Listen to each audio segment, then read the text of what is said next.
Eddie grew up in the back streets of New Jersey. He was born in Staten Island, with an alcoholic father and a drug addict mother. At 14, Eddie would run away from home. But life on the streets was rough. It would actually be Eddie's uncle that would pick him up, take him off the streets, and give him a place to live. But Eddie's uncle was not the best role model. If you like scary stories, then make sure you hit that like button and subscribe to the channel, because that's one of the things that we do. So, let's get back to the story.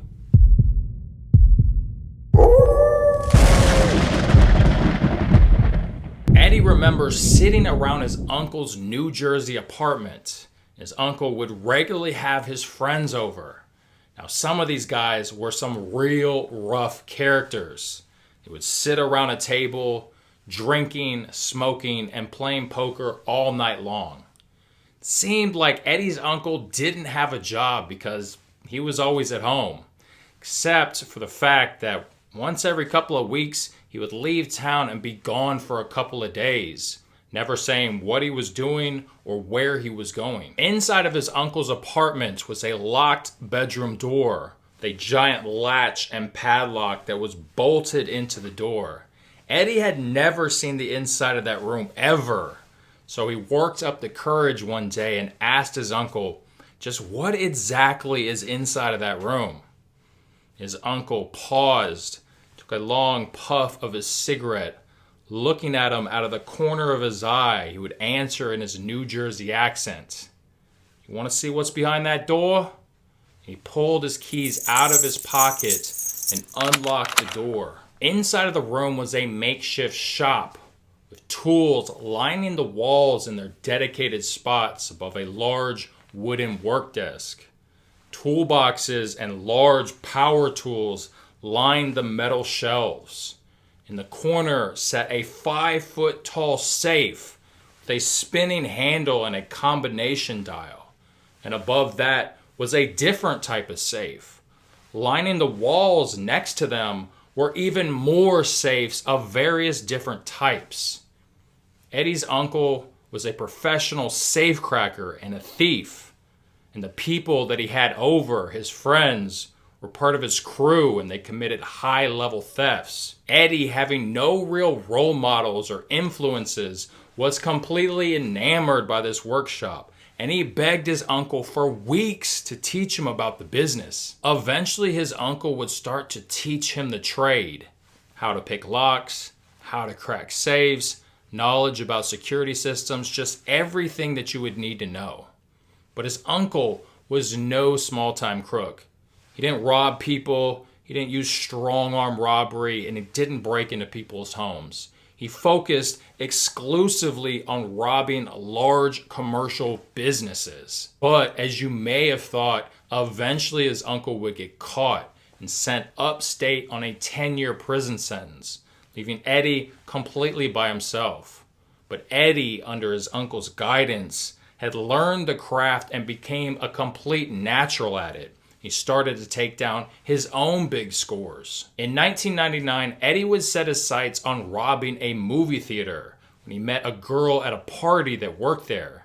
He would use her and pump her for information, trying to learn as much as he could about that business, like the inside layout of the movie theater, how much money they made, where they kept the safe, weak points of entry, just anything that he could learn. He learned that there was a safe in the back office where they kept the money, and they only deposited money one time per week on Tuesdays after the weekends. But after a large weekend at the movie theater, they could be holding $100,000 to $200,000 inside of that safe. Eddie would do exactly what his uncle had taught him. He would spend at least a couple of weeks casing the business. Oftentimes, this meant that he was sitting inside of his car recording stuff like which employees worked which shift, who the manager was, what time they left the building, where the camera angles were. He even would purchase movie theater tickets so he could walk around inside and get a better idea of the exact layout. Finally, the day of the job came around, Sunday night. Eddie put on his all-black outfit and another separate outfit on top of that so he could blend in. He grabbed his tools, his gloves, everything that we would need, and he stuffed them into a duffel bag and headed to the theater. Instead of parking in the front parking lot, he circled around the back of the building towards the employee parking, and he parked behind a dumpster, basically out of sight. He got out of his car, looked around to make sure no one was watching him. Then he quickly headed to the front of the building and disappeared into the sea of people that were entering the theater. He bought a ticket for a long movie that would have him exiting the theater around 11 p.m., a little bit before closing time. He watched the movie, and as it ended, he made sure that he was the last person leaving that theater. And the people would walk out of the exit, but he would slip around the other way and head up a long hallway further into the theater. Pulled his baseball cap down low so the cameras couldn't see his face. And he pulled a cardboard cutout of a movie out and pulled his razor knife, slashing a hole in it so he could slip inside to hide. Employees usually closed down the movie theater and headed out a little after midnight. So Eddie waited over 4 hours inside of that cardboard cutout to make sure that there was no one there and the coast was clear before he slipped out and headed to the back office. He confirmed with his eyes to make sure that the safe was there.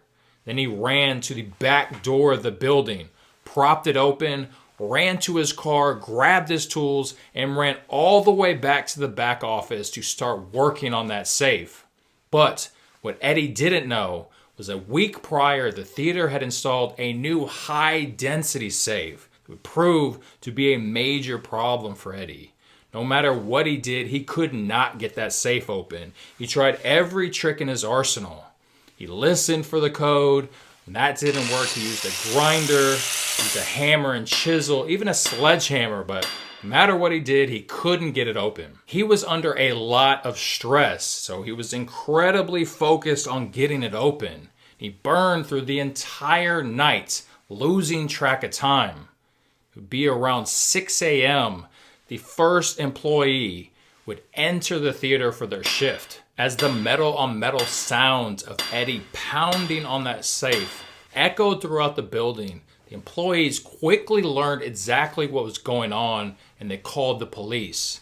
The police would chase Eddie through the building and onto the second floor, where he scampered up a metal ladder and onto the roof, slamming the door hatch shut and jamming a screwdriver into the latch to temporarily barricade it from the police. This would only buy him some time. The police would surround the building and eventually figure out a different way to get on top of the roof. But when they got there, Eddie was nowhere in sight. He was completely gone. The only thing that they found was the mess of tools that he left inside of the office when he was trying to crack that safe. Eddie would be found almost 2 days later. He had crawled into one of the rooftop air conditioning units to hide, and he slipped past the air conditioning components to access the duct that was attached that led inside of the building. Police would say that he probably crawled further into the duct to stay out of sight. But the duct was made out of a slick sheet metal that offered no grip to crawl around in. And when he hit a 7-foot drop in the duct that immediately tightened, he was wedged into place with no grip to crawl out and no ability to move further in. He was completely stuck. Since it was fall in New Jersey, it was quite cold. So naturally, the movie theater would be running their heater trying to heat up the building. Now, when you're running your heater, the air is blowing across a heat exchanger that heats it up. And it heats the air up to about 140 to 170 degrees. And that air would be blowing directly onto Eddie. The duct that Eddie was located in was close to the ceiling, so it was far away from access to the public or anywhere anyone would have been to hear him scream for help. The police would report that Technically, Eddie died from dehydration, from the extreme heat, causing him to sweat profusely. But the hot air and his body being wedged in that duct would have had no place to go. So it wouldn't be blowing into that room that it was calling for, and it would not stop running. So it would be running continuously, blowing hot air on Eddie inside of that metal duct. And Eddie would die at the scene from being cooked alive. Alright guys, that's going to do it for today's story. I hope you had as much fun as me. Did you like the story? Then karate chop that like button. But don't forget to subscribe to the channel to catch more B-Rice content. The following tale is about a dark string of crimes that occurred in New York City in the 1980s. This strange string of crimes would later become known as the Pekingese Killer. But before we go there, if you're a fan of dark and scary stories, then make sure you subscribe because this channel is especially for you. And if you're already subscribed, then you can further support us by hitting that like button. Thank you. Susan was born and raised in New York City, and she resided around the Central Park area. She had been married for over 10 years to a successful banker, but when he filed for divorce, it left her absolutely devastated and lost. These large empty rooms in her giant apartment had eventually started to give her the creeps, especially late at night. It would actually be her psychologist that suggested that maybe she get a dog to help her cope with the loneliness. Susan wanted a small dog that she could take with her anywhere because her New York City apartment didn't have much of a backyard. So she ended up going with the Pekingese dog breed. Now, the Pekingese dog breed is a very small dog that you often see high-class women carrying around in their purse. This dog at the time was considered very rare and sought after as a status symbol. Felix was Susan's entire world, and she wanted him to have a good life, which can be rough for a dog living in an apartment in downtown New York because of this lack of yards. So, to make up for this, Susan often took Felix to Central Park that was just around the corner so he could play, go to the bathroom, dog stuff. It was around 10 p.m. one Saturday night when Felix would begin to scratch and cry at the front door wanting to go out. Susan tried to ignore him because it was late, it was cold outside, and she didn't want to go out. But Felix just kept scratching at that front door and that wood floor. The scratching turned to whining, the whining turned to barking, and eventually Susan got so annoyed because the front door and her wood floors were very expensive and she didn't want them tore up. So she thought, oh my word, I better let Felix out. She felt kind of uneasy about the entire situation because in New York City, it can be very dangerous for a woman, especially at night. But the thought crossed her mind that I've lived here my entire life and nothing bad has ever happened. Yet, she took Felix out very quickly and got him back. Nothing bad was likely to happen. So she walked over to the closet, she strapped on her shoes, she pulled over her coat, she hooked Felix into the dog leash, and she was ready to go. She carefully looked outside of her peephole to make sure that nobody was outside of her door. She pulled the door open, stuck her head out, and looked both ways to check before pulling the door closed behind her and locking it. It was a particularly cold and crisp night outside. It was very still and very quiet with a light breeze blowing. There were no cars outside as Susan and Felix headed up the street. She planned to make this trip very quick, let Felix go to the bathroom and come right back inside. But Felix, he had no intention of going to the bathroom. He just kept pulling her relentlessly further and further up the street past his usual bathroom spots. It's not that Felix was too strong for Susan, but she felt bad because he was always cooped up in that apartment with no yard. It soon became apparent to her that Felix was pulling her right towards his favorite dog spot, Central Park. And as she stood at the edge of the park, contemplating on whether or not to go in, her mind filled with the good memories that she had as a child, as well as memories with Felix of playing in the grass, having picnics, and just having a good time. In a concrete city like New York, everybody loves Central Park, but maybe not at night. But again, she felt bad for Felix as he's sitting there whimpering and thought, if I go in there quickly, it'll probably be okay. They began to walk into the park, and the bright street lights grew faint behind the tree line. Felix still pulling hard, leading them up the swerving pathway deeper into the park. He didn't stop to sniff or go to the bathroom. It was like he was pulling and on a mission. All of the city sounds seemed to fade into the distance, and it grew quiet. All you could hear was the sound of the wind whistling in the trees and Felix panting beside her. But then she heard the sound of a high-pitched whistling coming off from the distance, and she thought, that's really curious. It doesn't sound like a person whistling. It sounds like something else. Stopped her dead in her tracks, and at that point, she had had enough. She hissed at Felix to hurry up, we're gonna go home. And even as they were stationarily standing there, it seemed like that high-pitched whistling was growing louder, like it was getting closer. She thought, nope, that's it, I'm out of here. And she turned in the other direction, pulling Phoenix behind her. And as she's looking down the path in front of her, her stomach started to sink, thinking she's very exposed because on both sides of the path there was dense brush that anything could be hiding in. And as she headed forward, she noticed that high-pitched whistling that was getting closer, it had stopped. Then she heard a rustling sound in the bushes just up the path in front of her. A loud crunching of leaves, like there was something literally right there. She thought, there's no way I'm walking past that sound. So she turned and cut in between the bushes towards the edge of the park in the direction of her apartment. She got back on the path, walking quickly, hearing only the sounds of her shoes tapping on the sidewalk. But it sounded weird, like it was an echo or something. Then she realized, that's not an echo, that's someone walking directly behind me. As she pulled around a corner, she nonchalantly looked over her shoulder, and at the corner of her eye, she confirmed that there were literally two men following her directly behind her. Her nerves skyrocketed, and she snatched up Felix in her arms and began to literally run as fast as she could back home, all the while listening, trying to hear if the footsteps were still following her.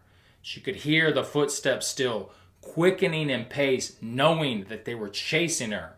Her adrenaline levels burst through the roof as she got to the edge of the park, praying that there were some type of cars or people there, but there was nobody there. So she just kept on running, and her legs were burning by the time she got to her front door. She was panicked and fumbling to get her keys into the lock to get in. She finally unlocked the door, swung it open, slammed it shut, and locked it for sure. She turned off all the lights so that she could see out the window, but nobody could see in. She crawled to the living room window, peeked over the windowsill, trying to see if the men were still following her. But she didn't have the greatest of angles to see up the street, but there was nobody there, so her nerves calmed just slightly, but she was still panicked. So she just stood out of that window staring for must have been 3 or 5 minutes, and suddenly she felt kind of silly because she was a middle-aged woman crawling around on the ground, and she thought, this isn't really proper. So she calmed down and closed the drapes, turned on the lights, and slowly began the process, starting to get ready for bed. She showered, combed her hair, before heading up and laying in bed to read, before finally passing out. Sometime in the middle of the night, she was awoken by something. She wiped the blurriness out of her eyes and noticed that it was very cold in the house. Her first thought was, the heater must be broken, so she got up and headed to check the thermostat. But it seemed to be working because the nearby radiator was hot. It seemed like a cold breeze was drafting through her warm house. She was about to ignore it and go crawl back in bed when she heard a tapping sound from somewhere in the house. She was half asleep, didn't know what it was, and thought, maybe it's just a tree branch or a bird tapping at the window. She thought, I'm already up, I might as well go see what it is. So as she's walking down her hallway, She notices that it's getting colder and colder. The room to her study is half open, and she reaches her arm out, palming the door, and pushes it open.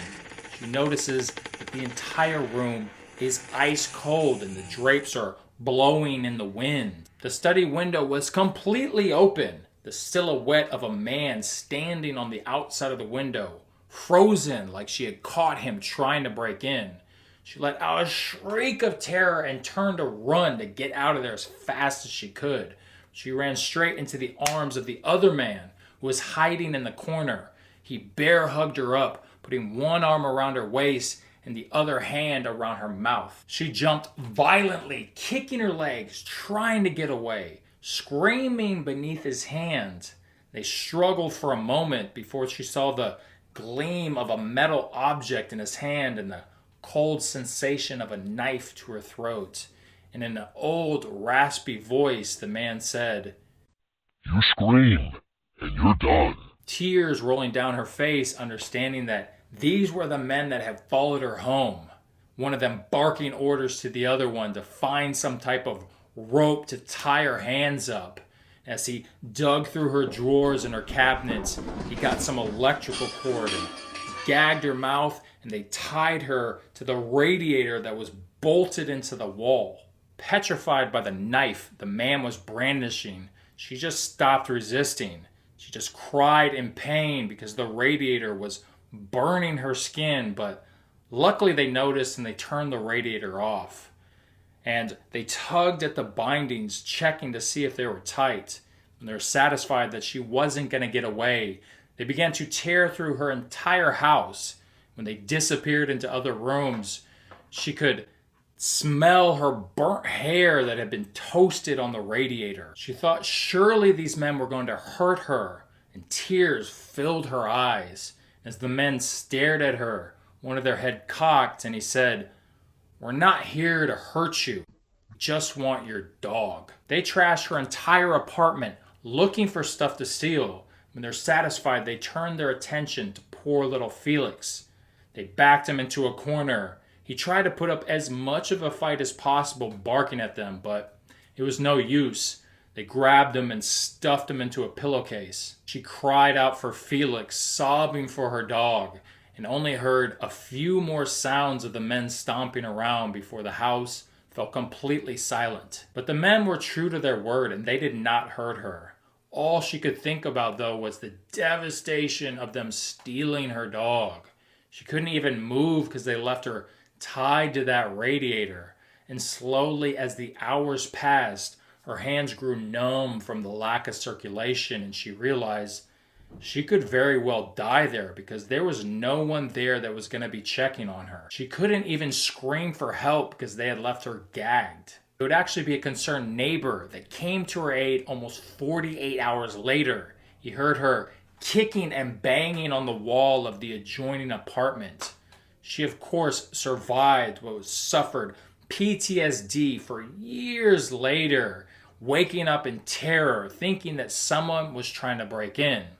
Of course, she reported this to police, but she never heard from or saw her beloved Felix ever again. As for the robbers, this was not the first or the last time that they had committed these crimes.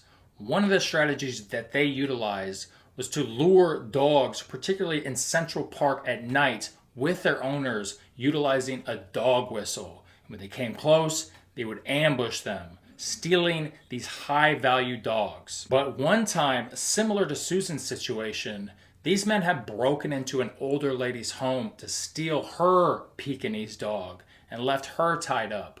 But she was not as lucky as Susan, and she would actually pass away a number of days later from dehydration because she couldn't move. This is how these serial dog thieves become known as the Pekingese killer from newspapers and police. This just added to their reputation of being dangerous to walk around in Central Park at night, as these people were never caught.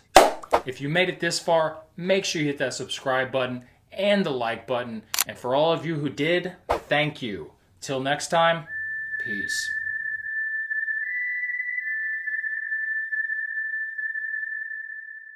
You're laying in your bed trying to sleep. It's dark. You can't see it, but you feel like something is out there watching you. Imagine you move into your new home and you start to witness some very scary paranormal activity. You don't have the money to move out. You can't tell anyone about it because then they're going to think you're nuts. That's what happened in this bone-chilling true story. And you're going to want to stick around to the end because it's a nightmare. But wait, do you like scary stories? Because if you do, then you're going to want to subscribe to this channel because we're currently putting out 2 stories per week. Also, check out our second channel, Mr. B Rice Shorts, because we have unique stories on that channel in long and short format. Also, hit that like button to show your support for the story.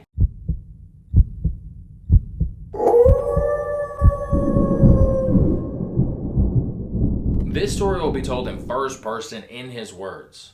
My name is Austin Phillips, and my life is a nightmare. Every day I have to live with the fact that my life is haunted by the woman in white. When I was young, my mom did her best to shield us from the fact that we were poor. My daddy was a truck driver, so we're in and out of hotels following his work around until we could save enough money to get situated. Within weeks, it would get worse. I would hear something calling my name like a whisper. There was something there, and it knew my name. I tried to tell my parents about it, but they just shrugged it off and made me feel bad about it, like I was imagining things. I tried to tell my friends about it, but they just laughed like it was a joke. Quickly, I learned to stop talking about it and keep it to myself. Later, my parents told me that I was sleepwalking, and I was having these nasty nightmares almost daily. As time progressed, I had this premonition that something bad was going to happen and it was going to come from the closet. So my logic was to keep the doors closed. That was my first encounter with the woman in white who was hanging from my closet. I didn't know who she was or what she wanted. There was an immense sense of hatred that seemed to be emanating from her. This happened almost every single night. I was like maybe 8 at the time, and I tried to get people to help me, but nobody would listen. I tried. Made the mistake of going to my father, and his response to this type of stuff was to whip you. So he punched me in my face and he said, "Evil little brat." These are the people that are supposed to help and protect and love you. And nobody was going to do anything about it. Then things got worse. The woman in white went from hanging in the closet to actually coming out of the closet towards me. I could hear her joints creaking as she came over. And this became our nightly routine. My friend's father was a preacher, so one thing that I tried was to attend church as much as possible. I got baptized, and I tried to communicate with God and ask Him for help. I read my Bible and continued to pray, but still every single night she would come. Eventually my praying would stop and I would curse God and say, "How can you do this to me?" Every single night for 6 years straight she would haunt me, and I couldn't even sleep, so I became desperate. People think that haunted houses are cool, but maybe as an attraction, but where you sleep every single night, it's not cool. I became desperate for something, anything. I found a Ouija board at a local garage sale, but the only thing that I could ever get out of it was hurt you, over and over and over again. One night I was taking a bath and the bath water turned blood red, which made me scream. And as my mom's cleaning the bathtub out, she's just not saying anything. "Mom, something is happening." And I caught a glimpse of her face and I could tell that she was aware. I think maybe it had something to do with the fact that we were poor and it was hard to make rent, so making too much noise in the complex would risk us getting kicked out. Meanwhile, my dad's drinking was getting worse. My mom was pushing us to move out of the complex and move back home. So when we finally did move out of that complex, passing the maintenance man, he said, "I'm surprised you guys lasted that long. The lady before y'all murdered her 2 children in the bathtub and hung herself in the closet." We had moved in within about 2 weeks of that happening. The maintenance man said he had replaced the linoleum floors in the bathroom from the blood soaking, and also the carpeting in the closet because they hadn't found her body for days. I knew in that moment that everybody knew. My parents knew, the landlord and the neighbors knew, everybody knew. And they still let us move into that apartment right after it had happened. For 6 years, I was tormented, tortured, and abused by the entity that lived in that house. But when we finally moved, we moved into a house that had a backyard. And everything kind of started to feel okay again. It had stopped, and it was okay. I met some of the neighborhood kids. I let my guard down, made friends. One night I was riding my bike and I saw the woman in white again.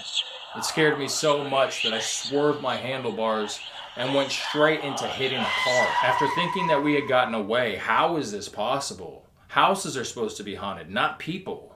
But that's not true. My brother told me that he ran into the house to get help. Mom, Austin's hurt. We need to get him to the hospital. And my mom's just there staring into the distance, checked out, smoking a cigarette that's burned to the butt. She turns to him and says, "You're supposed to be dead. You're supposed to be dead." I think that the woman in white was using my mom as a conduit when she was speaking to my brother. I thought that nothing was ever going to be able to make it stop. So I did the only thing that I could think of. I ran away. I gave up everything. I never stayed in one location for very long. I just kept moving around. My logic was, she can't find me. Eventually I met a girl, fell in love, and I had a daughter. I thought that I had outrun it and it was going to be okay. I was working as a cook in a bowling alley. But in that parking lot, I felt her presence again, and it literally gave me a heart attack. When I came back from it, I don't know if it was from the CPR or the heart boosting machine. The paramedic said that I had dehydration and heat stroke, and I had literally died in that parking lot. But when I came back, I felt a sense of relief. I didn't feel attached to her anymore. I think that she had got what she wanted. She wanted me dead. She thought that I was her child that she had murdered and she was coming back to finish the job. But now that she was gone, I could at least finally have some rest and have a good old happy ending.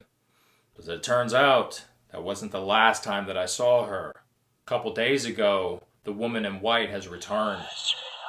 I woke up to find her sitting on the side of my bed, staring at me, that hatred coming from her eyes.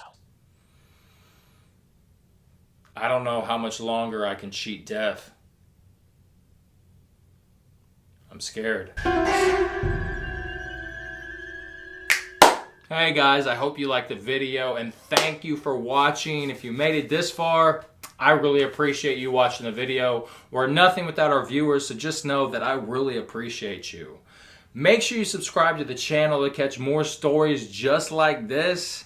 Help keep you up at night. Also, make sure you hit the like button to show the story some love, because if you don't, then tell him Mom. Mom!